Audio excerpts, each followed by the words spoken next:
Ladies and gentlemen, I hope you're doing fantastic wherever you are, and welcome to All Things Agroecology.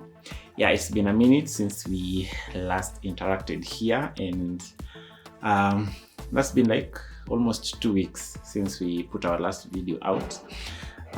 Of course, we have been trying to look out for content. Of course, we are building content. There's a lot of content out there regarding agroecology, things that promote agroecology, affect agroecology, or everything that jazz about agroecology.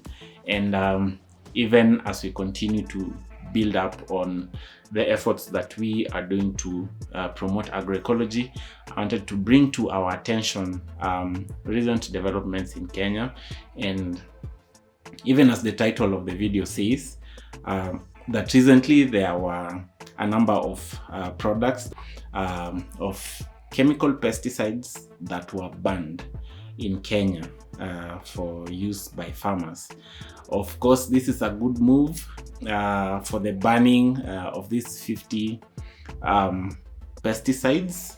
Of course, you're looking at the active ingredient that is in it that causes or informs the banning of these products. You would realize that some of these products are banned in their country of origin, and especially in Europe, they are banned, but they are still shipped in Africa to be used by farmers around here. So sometimes you wonder about even the export market that African farmers try and find, and you realize that there are restrictions regarding the MRLs. That's usually the minimum residue levels in crops that are supposed to be shipped out to those countries. So you realize that these chemical pesticides come from those countries, but still there's a restriction on exportation of these products to them. So, of course, as a channel here, we are not there to promote use of synthetic or chemical inputs to our farming systems, but we are trying as much as possible to be able to transition to agroecology. And as long as agroecology is not properly funded, of course, we will be having this struggle in terms of promotion of agroecology, and in the long run also ensuring that our food systems are secure and they are safe and sovereign. Yeah. So recently, as I have mentioned, the Cabinet Secretary for Agriculture mentioned the banning of these 50 pesticides from the Kenyan market. Maybe you can watch this video and see what the Cabinet Secretary said. We are going to stop the importation of over 50 products that are now going to be made with the pesticides here in Kenya. Kwa hivyo soko yenu hata sio Ulaya sana, soko yenu itakuwa hapa Kenya. So I want to assure you, we were planting 70,000 acres of pyrethrum. Today, we are planting 10,000 acres. 10,000. From 70,000 to 10,000. We want to go up again. Yeah, maybe something that we can deduce from this video. Of course, as I had mentioned earlier, that this is a good move, especially for us who are advocating for agroecology. But you do realize that one of the things that was said there that is a little bit uncomfortable is the fact that it is banned from importation here. But the Cabinet Secretary did mention that we are going to produce our own. Yeah.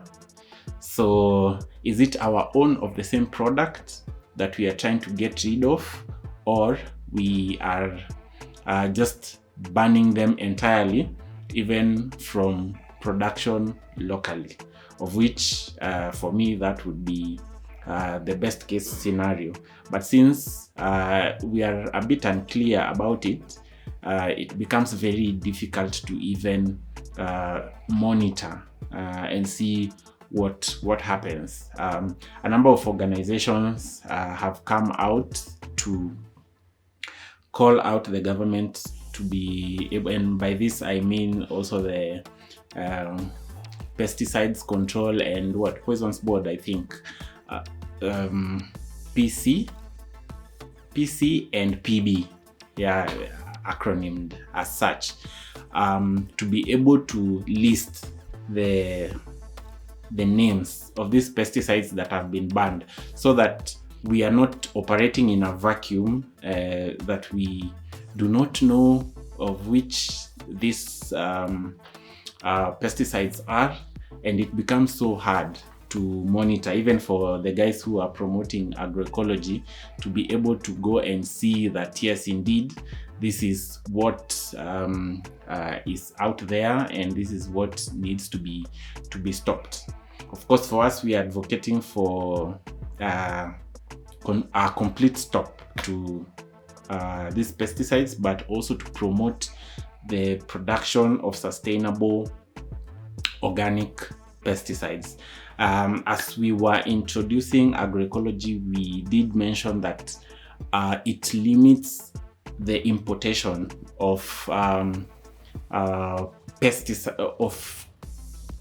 not really pesticides, but talk about external inputs into a farming system.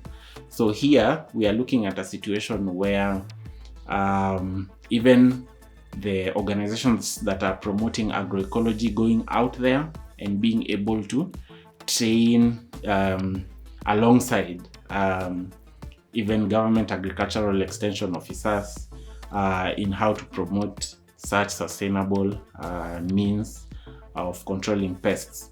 So now, even looking at the National Agroecology Strategy for Food System Transformation that is set to go from 2024 all the way to 2033, it actually acknowledges the use of pesticides, although maybe with the wording sometimes it may seem a little bit I don't know, it's like you're progressing, shooting yourself in the foot and all that. But yes, the strategy did mention about the use of pesticides, and one of them is supposed to contribute towards human health by enhancing food safety, which would mean that there would be reduced health risk from pesticides exposure, reduced use of antibiotics and growth hormones. At least that one has been mentioned there. And then also it's supposed to contribute economically, where production of agroecological inputs such as organic fertilizers and biopesticides will create green jobs for the youth. Yes, so in as much as we are looking at food safety on the one hand, but it's like